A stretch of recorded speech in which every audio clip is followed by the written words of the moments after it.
আসসালামু আলাইকুম। আজকে জাপান আসার পর প্রথম জাপানের কোনো সিটিতে যাচ্ছি। আজকে টোকিও যাওয়ার উদ্দেশ্যে রওনা দিচ্ছি। তো এখন প্ল্যাটফর্মে অপেক্ষা করছি ট্রেনের জন্য এবং আমার সেন্সি আসবে। ফার্স্ট টাইম যাব তো তাই সেন্সির সাথে ট্রাভেল করছি।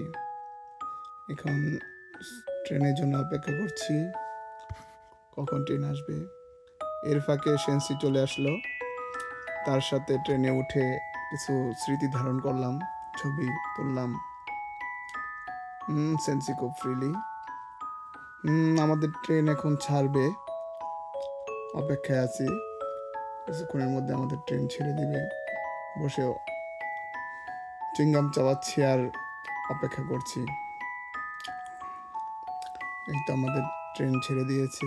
দেখেন, জাপানিজরা ট্রেনের ভিতরেও ঘুমাইতে থাকে।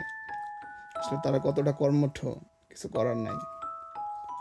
দিন শেষে জাপান আসলে অনেক সুন্দর। বাইরের পরিবেশগুলো ট্রেন থেকে কিছু ছবি ধারণ করলাম, ভিডিও। আশা করি দেখে ভালো লাগবে। অনেক সুন্দর।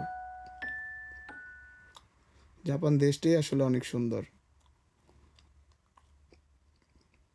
শহরগুলো মনে হচ্ছে যেমন কার্টুনে আমরা যেরকম দেখি, ডোরিমন, ঠিক সেরকমই আর কি।